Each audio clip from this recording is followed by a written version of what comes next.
My name's Aaron. Welcome back to my channel. How are you? I'm fantastic and I'm doing really well.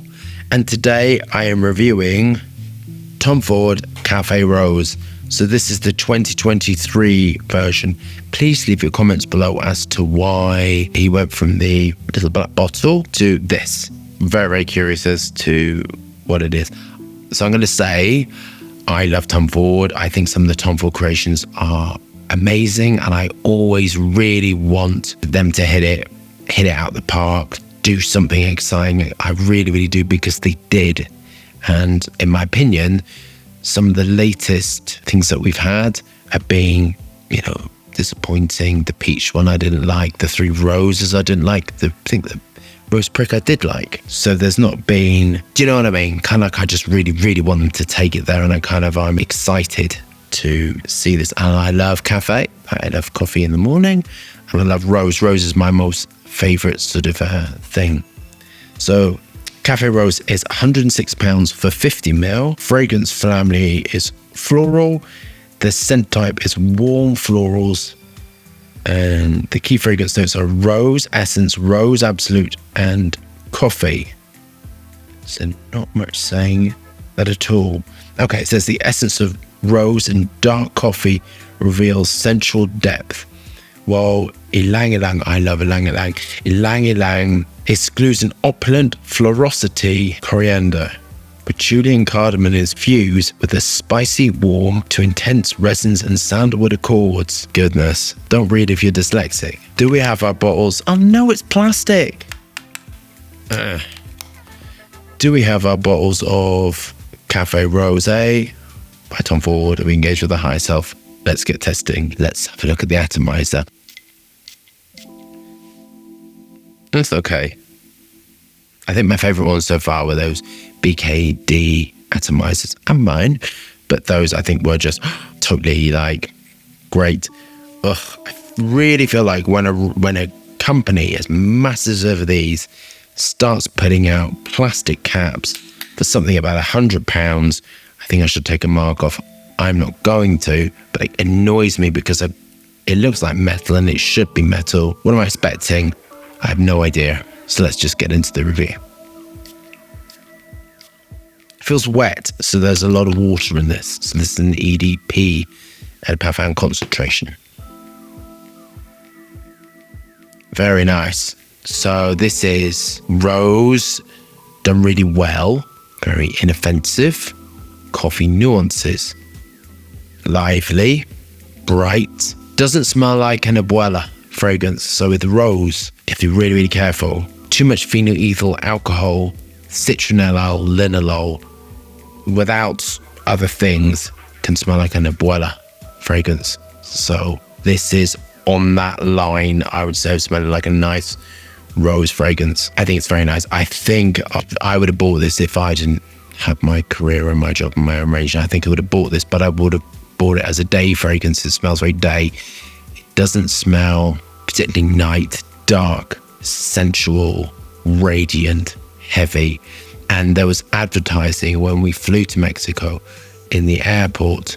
There was all this amazing, really sensual, sexy advertising to do with this fragrance. And I thought, oh my God, because we bought these to buy in duty free, and I thought, oh my God, I'm so excited, because if it really is gonna give you that sort of sensuality that they were conveying, I thought, oh my God, this is gonna be my thing, I'm gonna love it. And I think it's okay. So you can smell the geraniol, you can smell the building blocks of the fragrance, the hedium, geraniol, phenyl ethyl alcohol, linalool, citronellol. It has a light dryness to it. And in the past, I've spoken about Lily of the Valley raw materials.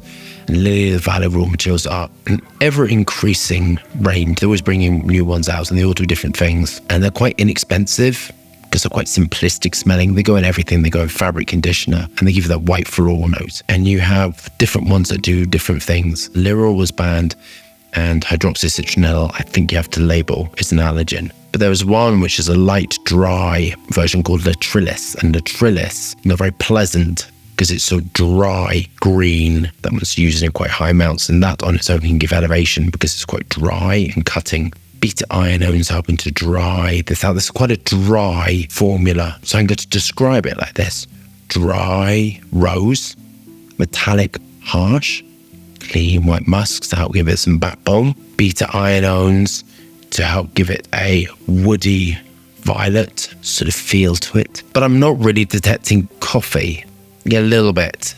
And then there's vanillin, ethyl vanillin, other fruit molecules, cinnamon alcohol, eugenol, sort of at the base of it. Heliotrope and coumarin, fruit molecules, fruit acetates.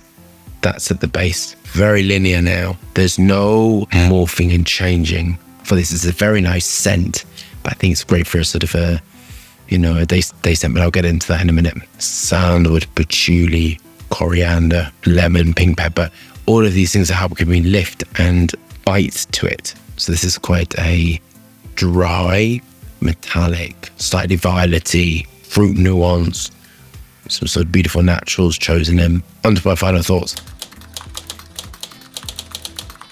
I'm a little bit disappointed, to be honest. I think if it had been a wall, I mean, it is vibrant, it is so sweet, it smells nice, but it's £109. I tell you where I'd recommend it for, so I'll go for that. I think this is great for all ages. It doesn't smell too abuela, it doesn't smell too young. It's great for, if you like rose, it's just such an inoffensive rose smelling fragrance.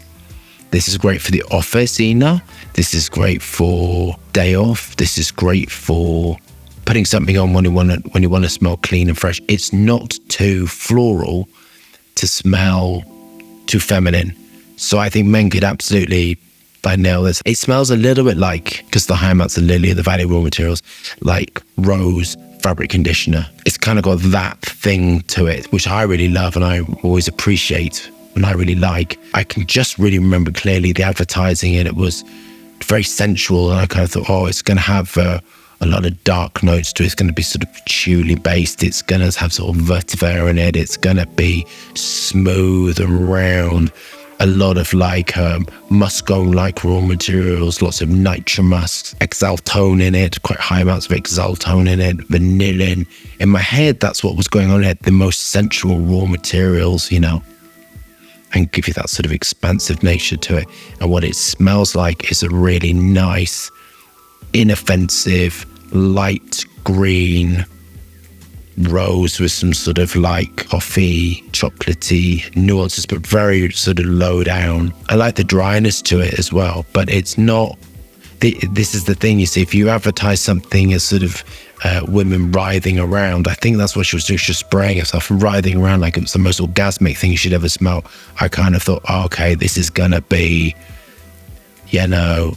she sprayed this on, she's had sex, and then she's drinking coffee. That's really what I thought was in my head. I thought, oh my God, this is going to be like a wild fragrance. This is going to be like X-rated. This is going to be, really exciting. And what I've got is a very beautiful rose accord based fragrance with a bit of coffee. And I'm left a little bit disappointing. I think maybe if it had been skipping through rose flowers, that would have been much more in keeping. And to my mind, the advertising was amazing and the perfumery didn't sort of live up to it. So I'm going to mark it as 7 out of 10. I feel a bit let down. I think the price is very good instantly, but I feel a little bit let down, and I kind of think that I was really expecting more, very excited about having more to it, more guts, more amped up. And it's just a nice, easy to wear rose fragrance, totally unisex. Can't go wrong, but you won't offend anyone, and I don't think you'll be rolling around and like she was in the advert doing this. So I hope you love that review. Thumbs up and subscribe for fascinating, interesting content, lots in moving hands and lots of fragrance views. Hope staying safe and well. See you soon.